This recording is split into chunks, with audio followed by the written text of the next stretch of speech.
Hi, and thanks for tuning in. I've had a couple of requests on a different channel to do a brief van tour of my stealth camper van, Maggie. First of all, Maggie is a 2006 Ford E450 Super Duty van chassis with a 16-foot box and 4-foot attic over the cab. It's also a side entry door and rear barn doors. Starting on the passenger side of the van, this is my electrical input for shore power. The way it is configured, I'm able to attach to 15 amp, 30 amp, or 50 amp shore power, which is very versatile in what I can take in. I can plug it in with a regular extension cord, or I can go up to 50 amps, which is great. I also have a little Schrader valve for my air ride suspension system, which I have on the rear and the front. That has helped the ride dramatically on those rare occasions I go off-road. Also, I love getting stickers of places that I visit along the way, and so I put those on the inside of my door. And they're always a conversation piece at a campground when I open the door and people come up and look at the stickers and say, "Where have you been?" Also, you might notice I've got a bug screen from floor to ceiling in the side door. It's just one of those cheap screens that I found online for 15 bucks, I think. But it's worked very well. This is probably 6 years old and it's still working just fine. It's together with magnets, and sometimes it's a little hard to get them to go back together, but it's worked great. So this is pretty much it for the passenger side of Maggie. Oh, and the reason I call the van Maggie is I bought it from an electrical company out of New Jersey, and their name was Maggior Electric, so I just shortened Maggior into Maggie, and it worked really well.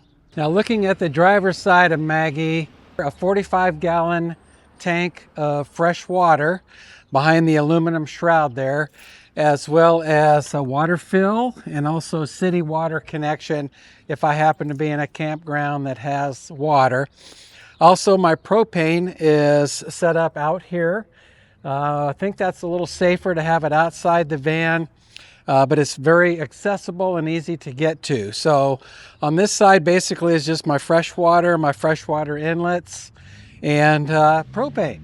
As far as mounting the freshwater and the propane, I just use basically either garage door angle or regular angle iron. My welder broke, so I couldn't weld it. So I actually had to put it together by bolts, and they've held up really well ever since. I think it was 2018, early part of 2019 when I built these mounts.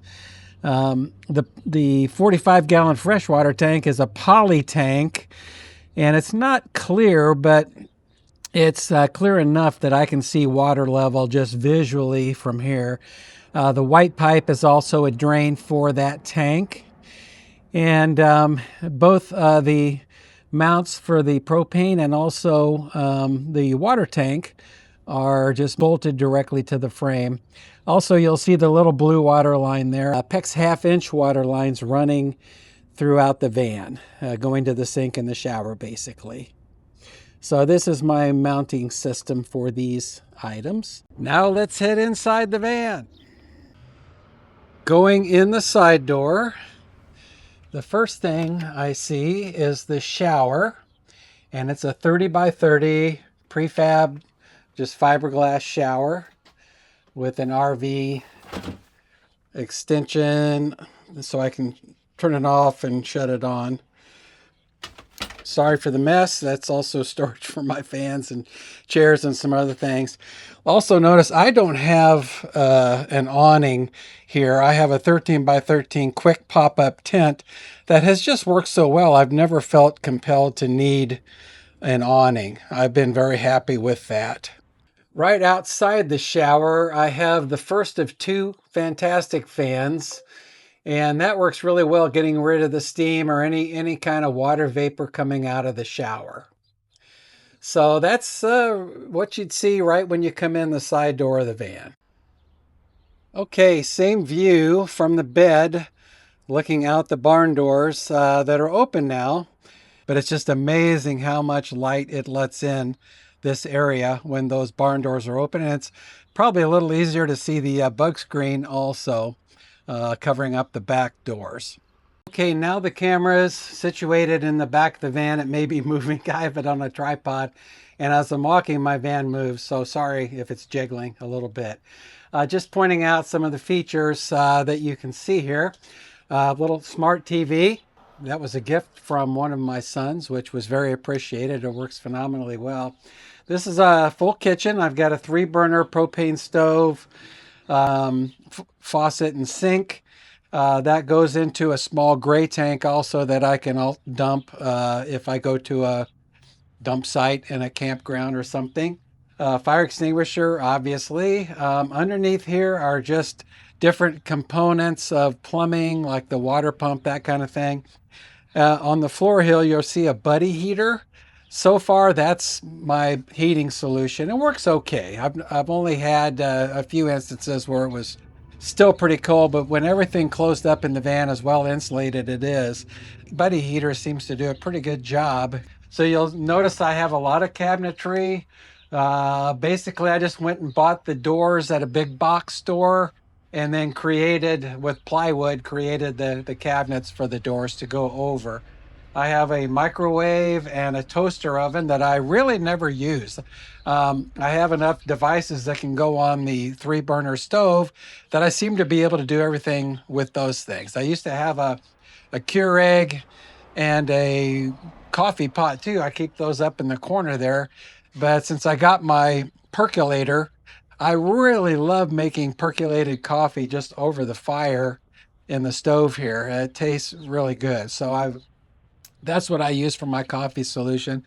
But I also have a Keurig and a coffee pot if I get lazy and want to do it that way. It does take a little longer to brew with a percolator over the fire, but it's worth it to me.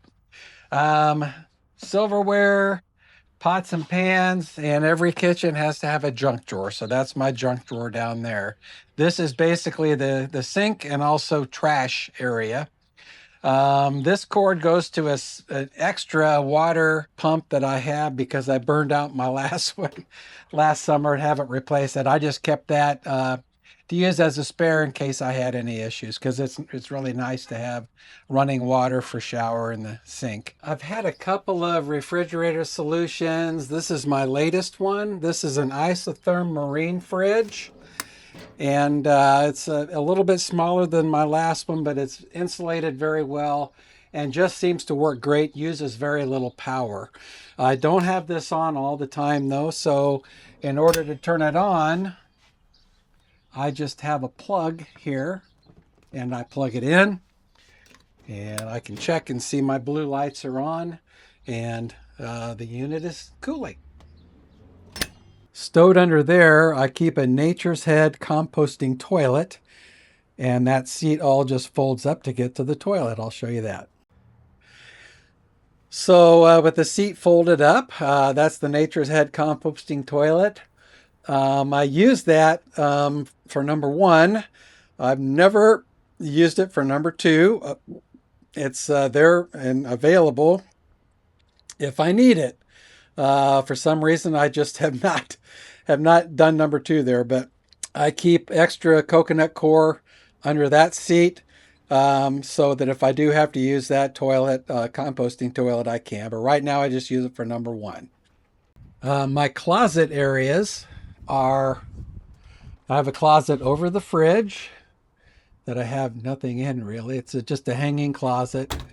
And then I have a bigger closet, floor to ceiling closet, or almost floor to ceiling closet, where I keep hanging things. And then I have drawers for underwear and socks and stuff like that, and some shelving for soaps, shampoos, etc. That under there are my 3 lithium-ion batteries. And behind this door is my electrical system. And I have another video that talks about my solar system. So anyway, here's a quick tour of my van Maggie. And like I said before, it's a project in progress, always changing things, always taking things out, putting things in. So anyway, if you have any questions, if you'd like to know how I installed anything, or if you have virtually want to know anything about the van, please put it in the comments. I'll be happy to respond. Thank you. Thanks for watching.